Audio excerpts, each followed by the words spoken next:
Jorge Martin ingin membuktikan dirinya layak diangkat jadi pebalap pabrikan Ducati. Untuk itu ia bertekad membuktikan kualitas dirinya di MotoGP Austria 2022 akhir pekan mendatang. Balapan MotoGP 2022 akan dilanjutkan di sirkuit Red Bull Ring, Austria, pada 19-21 Agustus tahun 2022.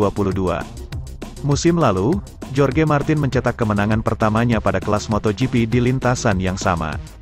Olehnya itu di musim ini, Jorge Martin optimistis menaklukkan tantangan yang sama. Saat ini, Jorge Martin berada di urutan 11 klasemen MotoGP 2022 dengan 81 poin. Pesaingnya menuju tim pabrikan Ducati, Enea Bastianini jauh berada di atasnya yaitu posisi keempat.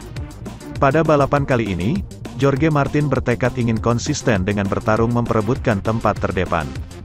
Hal ini dilakukan Jorge Martin agar bisa dipilih oleh Ducati sebagai pembalap tim utama pada musim depan. Dia mendapatkan pesaing dalam diri Enea Bastianini, Gresini Racing, dalam ambisi meraih kursi di tim utama. Enea Bastianini mendapatkan momentumnya berkat 3 kemenangan pada musim ini, berbanding 1 kemenangan Jorge Martin di kelas para raja. Jorge Martin merespons pada 5 balapan terakhir dengan hampir selalu finish di depan Enea Bastianini, minus balapan MotoGP Inggris. Selain itu Jorge Martin juga tak pernah finish di bawah posisi ke-7 sejak seri ke-9 MotoGP Catalunya, dengan salah satunya adalah podium kedua.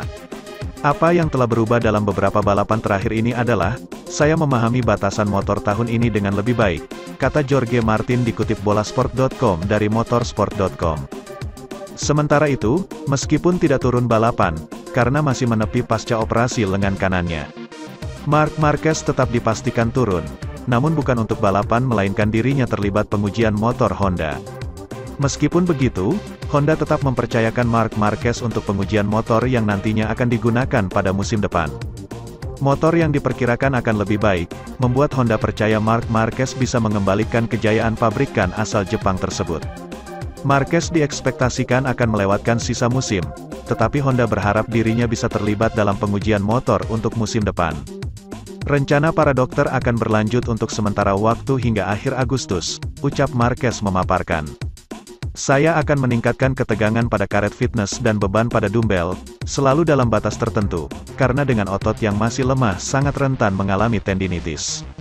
Saya memiliki pengalaman dengan beberapa pemulihan di lengan ini, dan saya tahu betul batas ketidaknyamanannya dan apa yang terjadi jika saya memaksakan, ujarnya.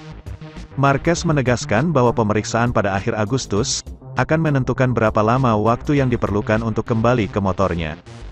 Jika scan CT pada akhir Agustus hasilnya bagus dan semuanya berjalan dengan lancar, saya akan meningkatkan latihan di gym dan kita akan lihat nanti, ujar Marquez. Saya yakin ketika level kebugaran berada di titik minimum yang bisa diterima, ketika saya cukup sehat untuk menaiki motornya, itulah salah satu hal yang pertama kali akan saya lakukan. Ketika ada dokter mengizinkan dan saya cukup kuat, salah satu hal pertama yang akan saya lakukan adalah mengendarai motornya. Karena disitulah otot-otot yang saya butuhkan secara spesifik akan dilatih dengan lebih baik, dan kami akan bisa mencapai kondisi 100% dalam waktu secepat mungkin.